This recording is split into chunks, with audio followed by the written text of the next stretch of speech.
अन्य समाचार विषे बात करिए। अमदावादમાં બે દુકાનોમાં આગ લાગતા અફરાતફરી મચી ગઈ। નારોલ નરોડા હાઈવે પર વિકરાળ આગ લાગી। ઓઢવ નિકોલ ફાયર સ્ટેશનની ગાડીઓ ઘટના સ્થળ ઉપર પહોંચી। એક તરફ વાહનોની અવરજવર તો બીજી બાજુ આગ લાગતા અફરાતફરીનો માહોલ ઊભો થયો। લોકોમાં ભયનો માહોલ પણ સર્જાઈ ગયો હતો।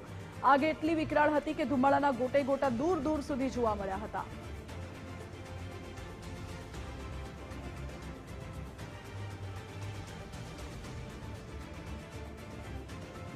આ દ્રશ્યો જોઈ લો। અમદાવાદના નારોલ નરોડા હાઈવે પરના દ્રશ્યો છે, જ્યાં ભયંકર આગ લાગી હતી અને આકાશમાં દૂર દૂર સુધી તેના આગના ગોટે ગોટા દેખાઈ આવે છે।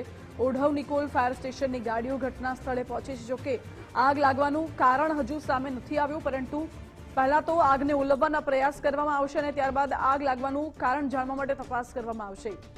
દ્રશ્યોમાં જોઈ શકાય છે, એક તરફ વાહનોની અવરજવર પણ ચાલુ છે અને બીજી બાજુ આગ વિકરાળ સ્વરૂપ ધારણ કરે છે। વધુ જાણકારી સાથે જોડાઈ ગયા છે સંવાદદાતા માનસી। માનસી, અહીં ભયંકર આગ લાગી હતી, શું કારણ છે, શું કેઝ્યુઅલિટીઝ થઈ છે?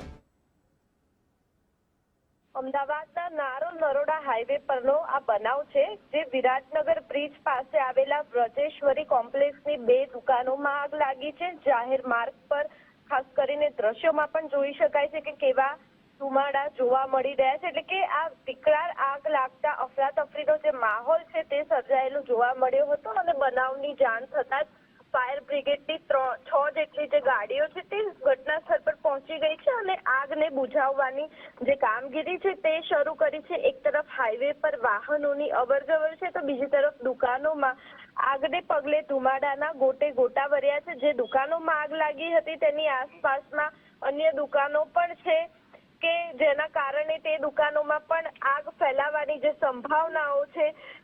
સાથે જ કોમ્પ્લેક્સના પાછળના ભાગે પણ જે રહેણાંક વિસ્તાર છે તે આવેલો છે, જેથી નારોલથી નરોડા તરફ જતા વિરાટનગર પાસે જે રોડ છે તે રોડ પણ બંધ કરવામાં આવ્યો છે। સાથે જ બીઆરટીએસ ટ્રેકમાં વાહનોને ડાયવર્ઝન આપવામાં આવ્યું છે। એટલે કે હાલની વાત કરવામાં આવે તો 6 થી વધારે જે ફાયર વિભાગની જે ટીમ છે તે ઘટના સ્થળ પર પહોંચી છે અને આગ બુઝાવવાની જે કામગીરી છે તે કરવામાં આવી રહી છે। સતત પાણીનો મારો ચલાવવામાં આવ્યો છે। ભાવિકા જી માનસી, આભાર આપનો।